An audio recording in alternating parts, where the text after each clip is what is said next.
Olá galera, Márcio França mais uma vez. Hoje a gente vai estar dando continuidade aqui à ideia de tendências pedagógicas. Falamos de liberal, e já falamos da liberal tradicional, da renovada, e hoje vamos estar falando sobre a tecnicista, o movimento, aí, o tecnicismo, a concepção tecnicista de educação. Bom, desde já eu quero convidá-lo a se inscrever no meu canal, se ainda não é um inscrito, dê um joinha no vídeo e aperta nesse botãozinho aí de legal que aparece embaixo aí no vídeo. Deixe seu comentário se você gostou, se não gostou, se esse conteúdo de alguma forma está lhe ajudando, o que você achou da apresentação, visual, lógica aqui desse vídeo, por exemplo. Você pode estar deixando aí a sua contribuição, qual assunto que na sua visão faltou abordar, ou como você achou que foi abordado o assunto aqui. Deixe seu comentário, que isso aí é importante para nós. Compartilhe com seus amigos se esse conteúdo está lhe ajudando de alguma forma. Isso aí ajuda também no crescimento do canal. Com certeza vai nos motivar para contribuir mais. Como eu disse no início do canal, que no vídeo de apresentação, que o objetivo desses vídeos aqui, com certeza é apenas contribuir. Não produzindo uma ideia de aula que estou falando se estão aprendendo, porque não sabia ou qualquer coisa, mas uma ideia de ajudar. Como tem pessoas que ainda não conhecem sistemas, ou pessoas que conheçam e está apenas revisando, então estou aqui para ajudar na medida do possível. Bom, então vamos lá. O que seria o tecnicismo? Tecnicismo a gente pode pensar que seria uma ideia, um pensamento de implantar um modelo empresarial, aquela ideia de empresa dentro da escola. Então, outro ponto que a gente poderia pensar é que tecnicismo seria um projeto. Essa ideia de tecnicismo seria um projeto de desenvolvimento econômico. E para isso aí, você tem que saber que esse projeto de desenvolvimento econômico ele é criado por um tipo de sociedade, por uma sociedade que a gente chama de sociedade industrial, tecnológica, certo?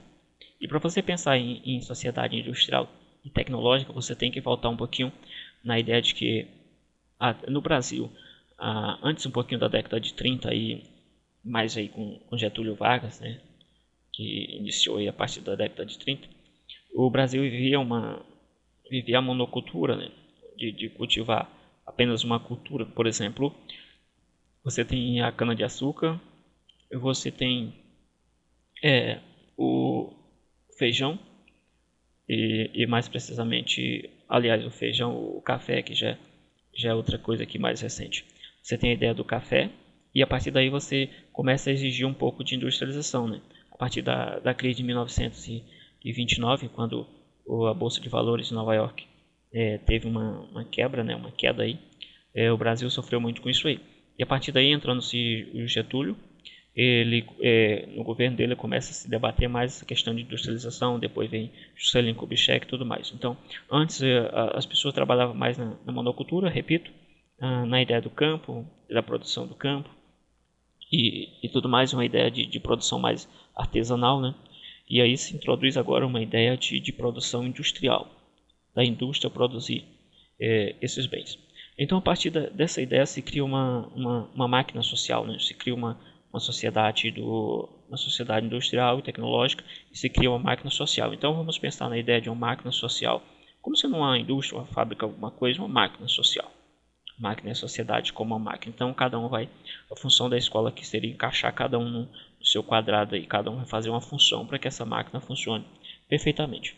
E essa sociedade industrial e tecnológica, ela vê que a tecnologia é o meio principal de desenvolvimento dessa sociedade.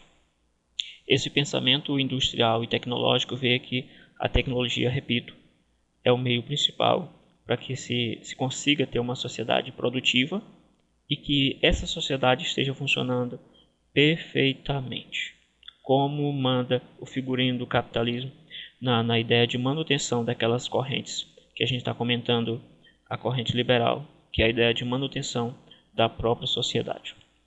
E por outro lado, ou pelo mesmo lado, né? Essa sociedade vê que a educação,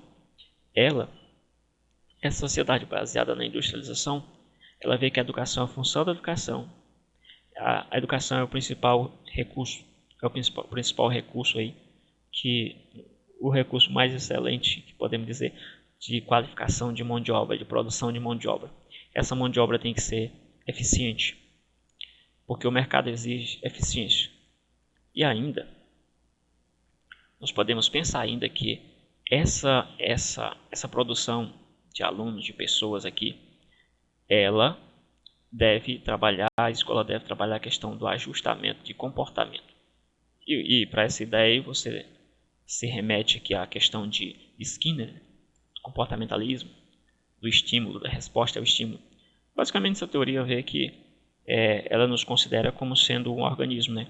E nós, como um organismo, ela vai priorizar as nossas respostas ao ambiente, não a nossa consciência ou qualquer outra coisa, mas ela vai priorizar a questão aí as nossas respostas, como a gente responde aos estímulos ao ambiente. Então, basicamente isso aí, uma adequação dos comportamentos baseada nisso aí na nossa resposta.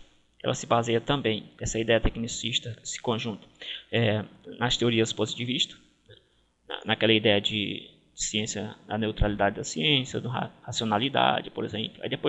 E aí dentro também cabe a ideia de eficiência e produtividade. Então você vai substituir ou dar objetividade ao projeto pedagógico, à ideia pedagógica, certo? O método pedagógico, o trabalho pedagógico, como a ideia de uma fábrica onde cada um tem a sua função. A objetividade da escola deve partir também por isso aí. Não se deve pensar muito no subjetivo, mas no entendimento objetivo. E aqui você tem que o ponto-chave dessa tendência é a técnica. Então a técnica, se nas outras tendências, por exemplo, na tradicional, você tem que o principal, que é o professor, depois na renovada escola nova, o aluno passa a ser. Aqui não é nem o aluno e nem o professor, mas a técnica.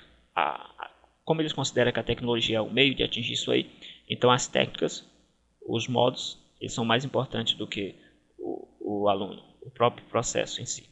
Bom, aqui também tem a ideia de escola dual, né? Aquela ideia de você produzir um técnico e você produzir pessoal também do curso de nível superior, né?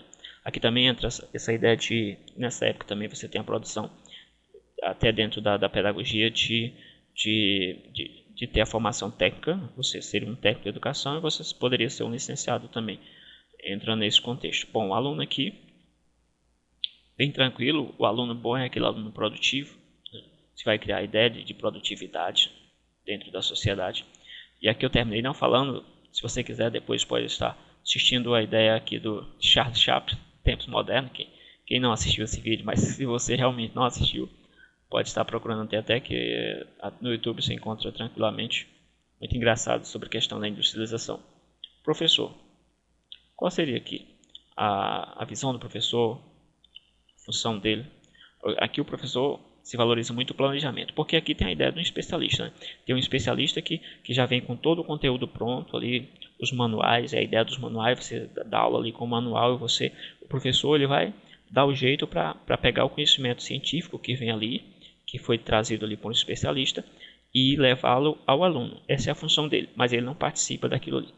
A função dele é essa aí. Então, nesse processo se valoriza muito a questão do planejamento. Por quê? Porque existe um planejamento, existem objetivos a serem alcançados. E aqui depois vou até comentar sobre um teórico que entra nessa questão dos objetivos e tal e tal. Então, basicamente, o professor, nesse sentido, ele seria um administrador. Um administrador porque aqui é a ideia de empresa, né? Então ele entra todo nesse contexto aí de administrar tudo, administrar todos os fins para que você consiga atingir aquele objetivo pretendido.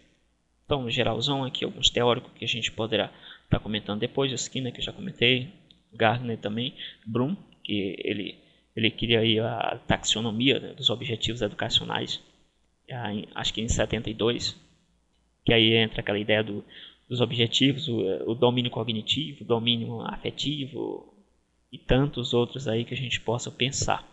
Então, resumindo isso aqui, o que seria aprender dentro desse método? Seria modificar o desempenho. Se você modificou o desempenho de alguém, você levou a aprender alguma coisa. A questão do papel da escola, resumindo, seria modelar os comportamentos, né? Levando o aluno a adquirir habilidades, assim, na figura do especialista. E as informações elas são enxutas, elas são objetivas, não tem muita muita discussão, aquilo aquilo, é o que o manual está dizendo. Você vai aprender as técnicas, que essas técnicas, segundo eles, elas estão na própria natureza, é só você chegar lá, descobrir o especialista, descobrir aquela técnica de ser implantada e pronto, é só seguir, você não precisa mexer em nada, é só seguir aquela técnica ali. Os conteúdos vêm logo direto aí em livro didático, né, manuais e nos módulos também. Então, no geralzão, é isso aí. E aí se trabalha também uma questão ideológica da consciência política para manter o Estado autoritário, sempre tem isso aí. Então, mais uma vez, se você gostou do vídeo, deixe seu comentário aí, porque dizendo o que você achou, que você concorda, se isso ele ajudou de alguma forma, o que você achou da apresentação, se falei rápido, se falei lento, ou quais pontos ainda faltaram se colocar aqui. Então, de fontes aqui a gente pode sempre estar citando o Libânio, o Lucchesi, o Saviani e outros aí que a gente está usando aqui para fazer algum comentário em cima dessa ideia. Então, se eu deixar aqui uma pergunta para você, algumas delas, né? Você acha que essa ideia tecnicista ainda está presente aqui no Brasil? Lembrando que esse contexto é da década de 50, 60, do tecnicismo aí, basicamente, mas você ainda consegue ver isso aí? Essas ideias estão ainda presentes aqui no Brasil? De que forma você vê? Ou se melhorou? Ou se você realmente não consegue ver em nenhum lugar essa ideia tecnicista? Deixe seu comentário aí embaixo e que eu estarei também comentando aí, respondendo aí na medida do possível. E mais uma vez, se inscreva no meu canal, compartilhe o vídeo se você gostou. Dê um joinha aí no vídeo, deixe um comentário, inscreva no canal e até o próximo vídeo. E valeu, deixa a sua sugestão também se estiver aí. Valeu!